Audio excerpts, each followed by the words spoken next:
Well, the Butler Bulldogs took on the Indiana Hoosiers on Saturday at Bankers Life Fieldhouse in Indianapolis, Indiana for the annual Crossroads Classic event. Butler and Indiana played the better game of the two games that day. Notre Dame and Purdue was the other one. Butler and Indiana was pretty close for the most part. Back and forth leads for most of the game, and then Indiana kind of pulled out an 11-point lead there in the final 3 or 4 minutes. And I was actually there. I took my wife for her birthday. It was her birthday. She is an Indiana fan, while obviously I'm the Butler fan. So, I mean, if Indiana was going to win, it's nice that she was able to be there to witness it. So congrats to her. Congrats to all the IU fans out there. Congrats to IU. Played a great game. I knew Butler, this was a tough matchup for Butler. Butler likes to, the way they play defense, they like to clog the lane. They like to, they take away the post for a lot of teams. That's what they did against North Carolina. They did it against Georgetown. They want to make you earn it for lower percentage jump shots, long 2-pointers or 3-pointers. And that actually falls into what Indiana wants to do. And because of that, Butler got out-rebounded as well because they weren't all near the bucket. They are also spread out, stretched the defense to the point where they got to stick like glue to the guys that they're guarding because Indiana has such good shooters. And that's why Indiana won the game. It was so hard to, stay on all of them. That Zeislov kid, he just drills threes whenever he gets the opportunity. Yogi Ferrell can hit them. Troy Williams can hit them. There's just so many weapons on that team, and Hotzel, Blackman, just all of those guys, and it's just hard to stay on all of them, especially the guys on Butler are not as athletic as the guys on IU, and they got us. I'll give it to them. That's the first loss for Butler in the Crossroads Classic. They're 3-1 all time, tied with Notre Dame for first. Indiana's third with a 2-2 record, and Purdue's last with an 0-4 record. They suck.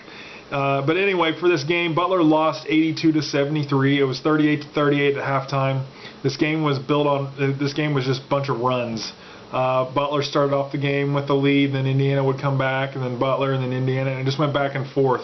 And Butler started the second half the same way before Indiana just kind of pulled away there at the end. Roosevelt Jones had 11 points on 5 of 15 shooting. He added 8 rebounds. And let's see here. Cameron Woods had 10 points on 4 of 7 shooting. He added 12 rebounds. 4 were offensive. He had 4 steals. Andrew Travis had 14 points on 6 of 13 shooting. He was 1 of 3 behind the 3-point line. He added 5 rebounds. Alex Barlow, 4 points on 1 of 6 shooting. He was 0 of 3 behind the 3-point line. He added 4 rebounds for us. Him not playing much a game, or as much of the game as he normally does, kind of hurt us. He got into foul trouble early. Picked up his 4th foul early in the second half. Kellen Dunham, 23 points on 6 of 13 shooting. He was 2 of 5 behind the 3-point line. And he was tremendous help in the first half. Kellen scored 18 points in the first half. All 9 free throws were shot and scored in that first half. Then he only got 5 points in the second half. Wasn't able to drive as much. Wasn't able to be as open. And that kind of hurt as well. Austin Etherington, 2 points on 1 of 3 shooting. He was 0 of 2 behind the 3-point line. Tyler Weidman, 0 points on 0 of 1 shooting. Jackson Aldridge, 1 point.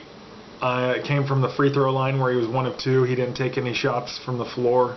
Keelan Martin, 8 points on 4 of 11 shooting. He was 0 of 3 behind the 3-point line. For the game, Butler was 27 of 69 for 39.1%. Indiana was 30 of 71 for 42.3%. 3-point field goals. This is another area where Indiana hurt us and it helped them win the game. They were 8 of 17 for 47.1%. We were 3 of 16 for 18.8%. So basically we got 9 points from the 3-point range. Indiana got 24. That's 15-point difference right there. That hurts. We lost by 9. Free throws, Butler was 16 of 23 for 69.6%. Indiana was 14 of 19 for 73.7%. Rebounds, Indiana won that category, like I said, 48-40. They had 15 offensive boards to our 11. Assists, Indiana got 11, Butler got 6. Steals, Indiana had 6, Butler had 5. Blocks, Indiana had 6, Butler had 4. Turnovers, Indiana had 11, Butler had 8. Personal fouls, pretty much even, 17 for Indiana, 18 for Butler. Some other statistics, points off turnovers, Butler had 10, Indiana had 5. Second chance points, Butler had 14, Indiana had 12. Points in the paint, Butler had 46, Indiana had 40. Fast break points, Indiana had 20, Butler had 6. Bench points, Indiana had 24, Butler had 11. Largest lead, Indiana had an 11-point lead with 3:09 to go. Butler's largest lead was a 6-point lead with 13:48 to go in the game. 8 ties in this game, 9 lead changes. Like I said, it was just a good game, and the better team won, I'll admit. Congratulations again to all the IU fans. Butler is more than likely falling out of the rankings now. They're 8-3 on the season, and the next game is against Tennessee Martin on Monday. So hopefully Butler can pull it out. Tennessee Martin's got a decent record, so can't let another one get away from us. But like I said, once again, Butler loses to Indiana 82-73. Thanks for watching. You guys have a good one.